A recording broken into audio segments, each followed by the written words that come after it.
नमस्कार दोस्तों, मैं आपके अपने YouTube चैनल प्रयास मंत्रा से आपका सभी का हार्दिक स्वागत करता हूँ। प्यारे मित्रों, जैसा कि आपको पता होगा, हमने हिंदी साहित्य की सीरीज चला रखी है जिसमें हमने राम काव्य की तरफ परंपरा, रामायण लेखन की परंपरा आप तक पहुँचा दी। आज का जो मेरा लेक्चर है वो है राम काव्य। विधिवत तरह से आपको पता होगा कि राम काव्य लिखने का जो श्रेय है वो रामानुज जी को जाता है और तुलसीदास जी को रामचरितमानस है वो एक अमर कीर्ति है, एक महाकाव्य है। तो आज हम जैसा कि सामने लिखा है राम काव्य पर चर्चा करेंगे और राम काव्य लेखन में राम के जितने भी प्रस्तोता है, राम को जितने भी राइटर्स ने लिखा है उन कवियों का पूरा डाटा आप तक पहुंचाने का प्रयास करेंगे।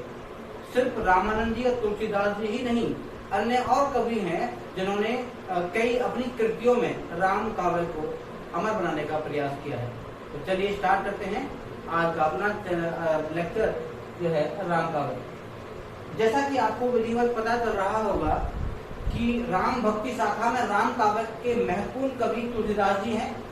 तुलसीदास जी क्योंकि रामचरितमानस एक बहुत अमूल्य कृति है, जिसे महाकाव्य की संज्ञा दी गई है, लेकिन रामानंद जी का नाम प्रमुख रूप से आता है क्योंकि रामानंद जी ने उत्तर भारत में और रामानुजाचार्य जी ने दक्षिण भारत में जो है वो भक्ति का प्रचार प्रसार किया।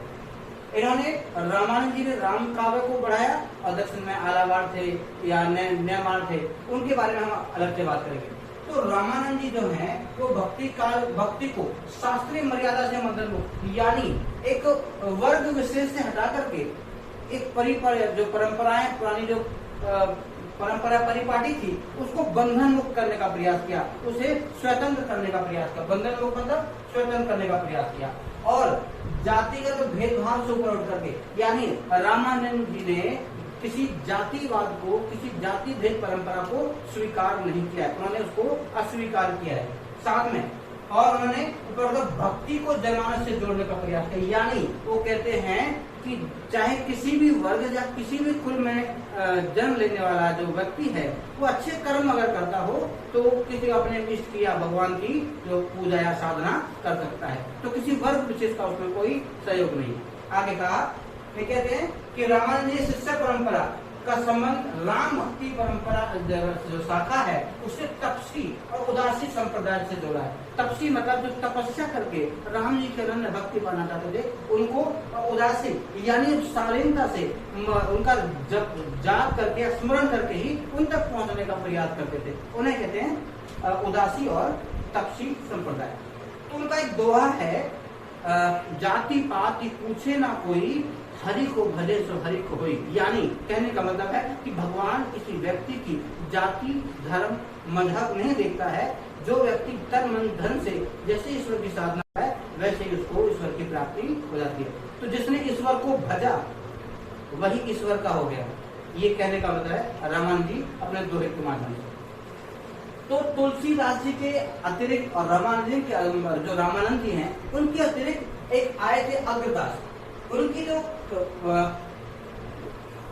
लेखनी है वो देखिए, अग्रदास जी राम भक्ति के कृष्ण भक्ति रंजक, लोक रंजक कहते हैं कि जन जन में मैंने आपको पिछले लेक्चर में बताया था कि लोक रंजक भगवान श्री कृष्ण को कहा जाता है।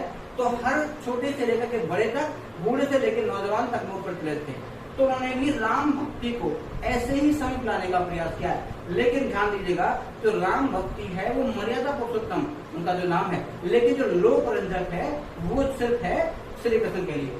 तो उन्होंने उसके समीप लाने का प्रयास किया। इसके काव्य में अष्टायाम और राम अष्टायाम को प्रमुख माना जाता है और उन्होंने सखी संप्रदाय, उन्होंने एक सखी संप्रदाय चलेगा, अग्रदास जी ने था, उसी सखी संप्रदाय के साथ में लाने का प्रयास कर दिया था, उनके लिए लाने का रास्ता साफ कर दिया था। अगले आएंगे ईश्वरदास जी।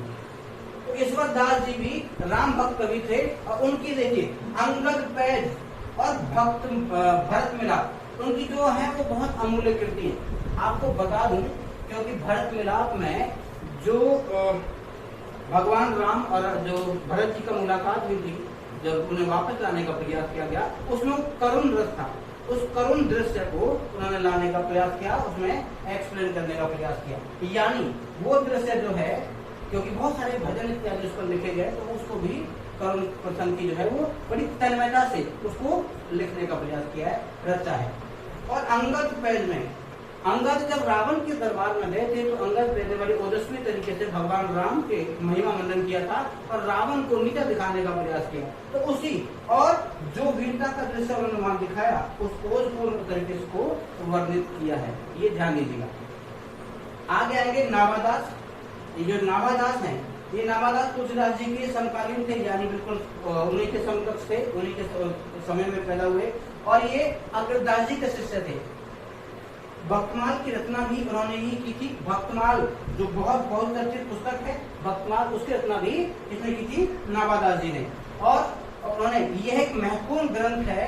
इस ग्रंथ में उन्होंने मध्यकाल के जितने भी कवि थे उन पर टिप्पणियां की हैं, यानी उनको करने का प्रयास किया है, उनकी विशेषताएं, उनके गुण और अवगुण को बताने का प्रयास किया है। और इस ग्रंथ में तत्कालीन समाज की विशेषता का पता चलता है, उस समय समाज का परिवेश कैसा था, उस समय की सारी घटनाओं को उसमें उजागर करने का प्रयास किया है। अगले पेज पर, नेक्स्ट पेज पर हम और आगे कवियों को आप तक पहुंचाने का प्रयास करेंगे।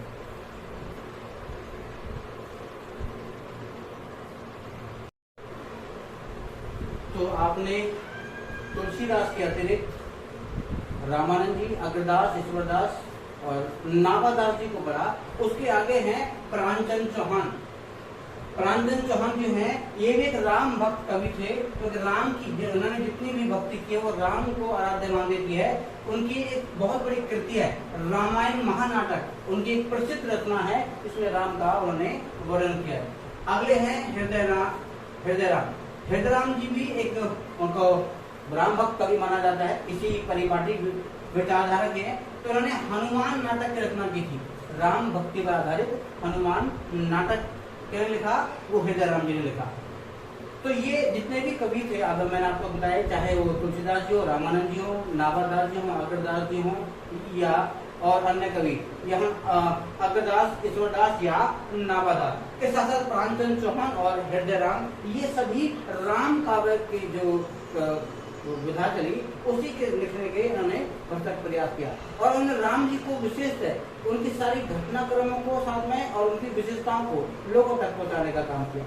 तो एक विशेष बात है इसमें कि रामायण जी को राम भक्ति परंपरा का चिंतन का मेरुदंड, यानी उन्होंने एक विशिष्ट चिंतन राम भक्ति पर किया और उन्होंने सर्वप्रथम लोक भाषा में, यानी जो भी आपकी आंचलिक भाषा थी लोक भाषा, उसमें लोगों को कहा कि इसमें ही राम कथा या राम जी की काव्य को लिखने का प्रयास किया, यानी लोकल लैंग्वेज में।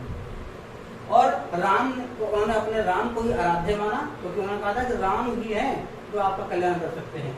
और इसको देखिए, इन्होंने हनुमान जी के लिए भी कुछ पंक्तियां लिखी, इसमें है आरती कीजिए हनुमान लला की, दुष्ट दलन रघुनाथ कला की। तो ये कहते हैं कि आरती जो है भगवान हनुमान की भी कीजिए, क्योंकि हनुमान जैसा सेवक शायद कभी नहीं मिल सकता राम जी का, या कह सकते हैं कि रामायण में हनुमान जी का विशेष स्थान है। राम काव्य के अंदर तुलसीदास जी को रामायण जो है उसमें कुछ पंक्तियां हैं जो बहुत प्रचलित हैं।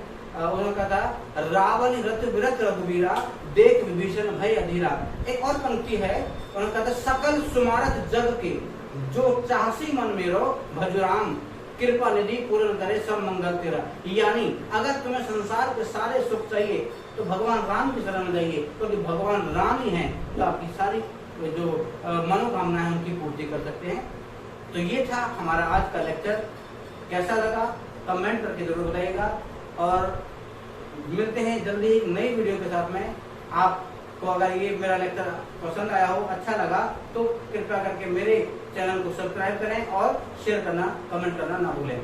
आपका दिन शुभ हो, तब तक के लिए नमस्कार। मिलते हैं जल्दी एक नई वीडियो के साथ में।